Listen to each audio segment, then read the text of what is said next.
You're watching KOLR 10 News at 5. We now know the name of a pedestrian who was killed in an accident on Sunday. Springfield police say 26-year-old Cicely Heimberg died after she was hit by a truck on southbound 65 at Division. Good evening. Thanks for joining us here on KOLR 10 News at 5. I'm Jennifer Abreu. Police say Heimberg was crossing Highway 65 walking east when she was hit by a southbound driver. Authorities say the driver showed no signs of impairment. The investigation is ongoing. The Polk County Sheriff's Office has issued a silver alert for 70-year-old Roy Albin. Albin is 5'11" and weighs 175 pounds.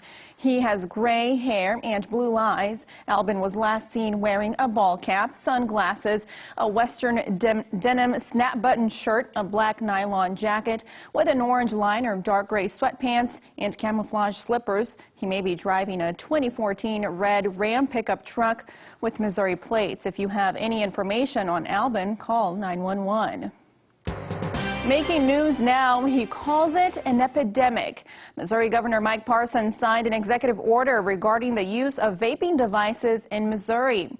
Governor Parsons' executive order directs the Departments of Health and Senior Services, Elementary and Secondary Education, and Public Safety to use existing resources to develop a statewide campaign to educate, warn, and deter the use of vaping devices among Missouri's youth. He wants this done within 30 days.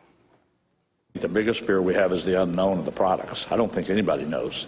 I don't know how much research has been done on the flavored side of it to know how much of a health risk it is.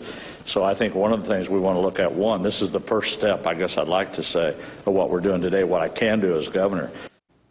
There have been 22 cases of vaping-related illnesses in Missouri, including one death.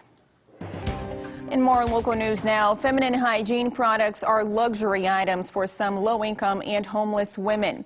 KOLR 10's Nija McDonald is here to explain local efforts to provide women in need with access to these important items. Nija. Well, Jen, the Homeless Period Project works to provide menstrual products to the women in our community who need it most. Now, feminine hygiene products are necessary items that most women, including myself, take for granted every day. Now, that was until today when I met a few women who say they've gone months at a time without access to these products.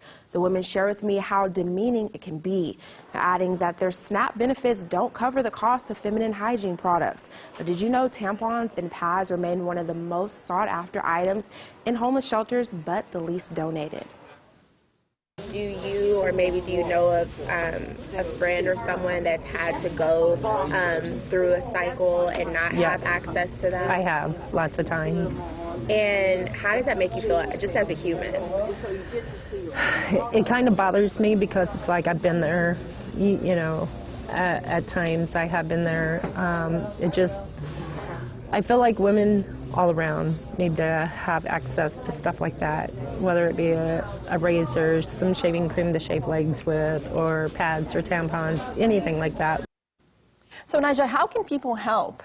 Now, people in the community can join the group at Mothers Tonight at 6:30 for their period packing party. The organization is asking for several items from the community, though those include tampons, hygienic wipes, pads, panty liners, and quart-sized Ziploc bags. But if you aren't able to donate those items, they say your time is just as valuable. All right, thanks, Nija. Well, around the region now, an annual report from Ozarks Water Watch out of Kimberling City gives the water in the Upper White River Basin watershed a C grade, but there is no need to worry. The published report called How's the Water grades the water status for Beaver, Table Rock, Taney-Como, and Bull Shoals lakes. However, according to Ozarks Water Watch, that C is misleading because it's actually comparing the waters to each other.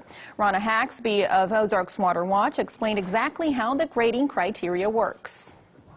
The best water gets the A grade, the lowest water gets the D or the F grade, and then, but that's just within our basin. So if we were to actually compare the water quality in the Upper White River Basin to nationwide waters, I think we would get a much higher grade than C. Most of it is nutrients, so we're looking at phosphorus, nitrogen, also dissolved oxygen. In some areas we're looking at E. coli or bacteria.